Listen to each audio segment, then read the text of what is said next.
Hello everybody, O2 IAS academy के history fact sheet series में आपका बहुत बहुत स्वागत है। जहां हम आज एक न्यू इसमें एक सीरीज़ स्टार्ट करने वाले हैं इसी के under, that will be Chalcolithic site series.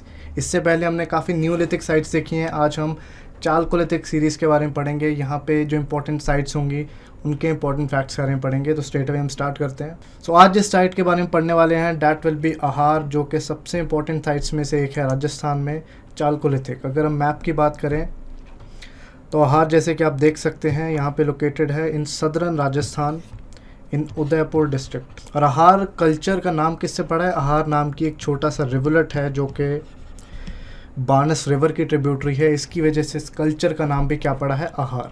अहार अगर कल्चर की बात करें सदर्न राजस्थान के सबसे ओल्डेस्ट, अगर हम बात करें इंडिया में, चालकोलिथिक कल्चर्स में से एक है, जिसकी कुछ साइट्स यहाँ पे दी हुई हैं। बालाथल है, गिलुंद है, उजियाना है। ये 3-4 साइट्स हैं जो इसी अहार कल्चर के ही को ही कॉरेस्पॉन्ड करती हैं। अब हम इस साइट की कुछ इंपॉर्टेंट फैक्ट्स के बारे में पढ़ते हैं। उदयपुर डिस्ट्रिक्ट में लोकेटेड है, जैसे कि हमने बात करी ही है। अहार और बानस कल्चर भी इसको कहते हैं, क्योंकि बानस यहाँ की सदर्न राजस्थान की अगर बात करें तो यहाँ की एक मेजर रिवर है, जिसके बैंक्स पे जो साइट है, ये जो कल्चर है, फ्लरिश किया था। और सिंस यहाँ पे अगर हम चालकोलिथिक की बात करें तो copper was the first metal जो कि इंडिया या फिर इंडियन सबकॉन्टिनेंट में यूज़ किया गया था आफ्टर न्यूलिथिक एज। इसी की वजह से इस साइट को तांबावती भी कहा जाता है, क्योंकि यहाँ पे बहुत ज़्यादा कॉपर के ऑब्जेक्ट्स मिले हैं in comparison to stone. Neolithic age के बाद जो एक एज आती है that is chalcolithic age. Chalcolithic क्यों कहते हैं? क्योंकि पहला मेटल कॉपर बहुत ज़्यादा अच्छी तादाद में यहाँ पे यूज़ हुआ काफ़ी सारी साइट्स में, लेकिन सबसे ज़्यादा जो एक रेशो है कॉपर के, अगर हम इम्प्लीमेंट्स की बात करें, औजारों की बात करें, वो राजस्थान से ही आती है।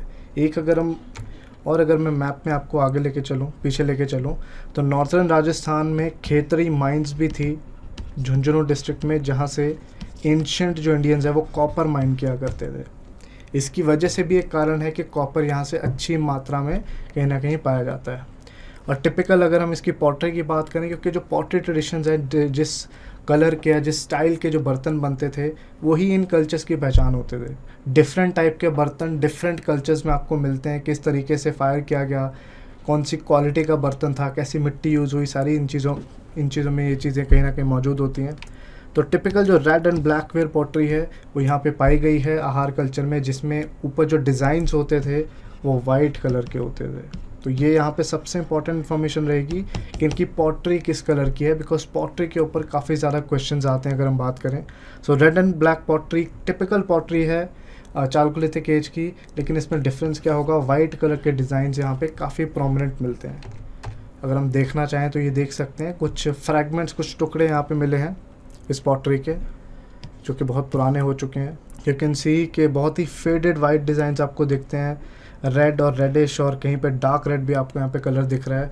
सो ये जो टिपिकल पॉटरी है हमें वहाँ पे अवेलेबल होती है।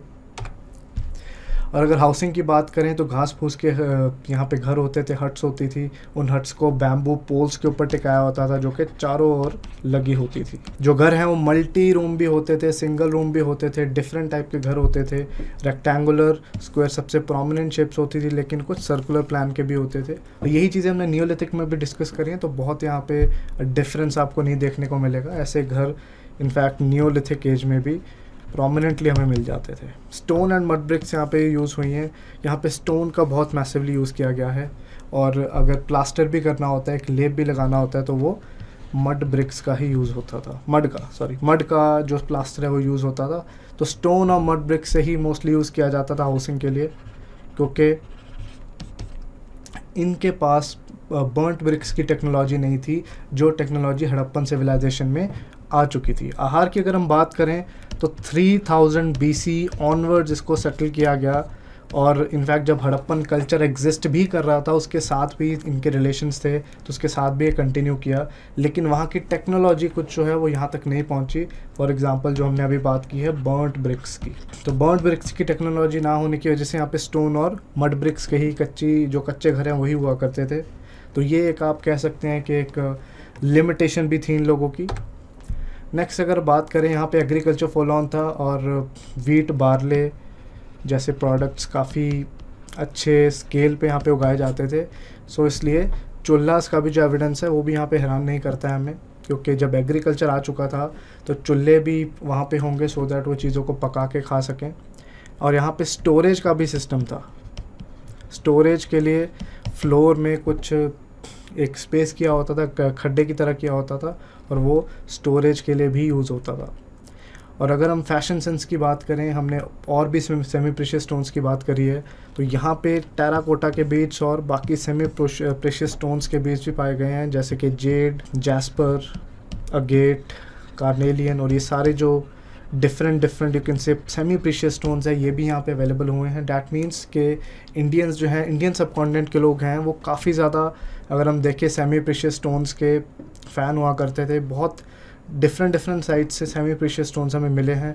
हड़प्पा वाले तो बहुत ज़्यादा फ़ैन थे। इनफैक्ट कार्नेलियन जैसे अगर स्टोन की बात करें तो बहुत ज़्यादा मात्रा में वहाँ यूज़ होता था।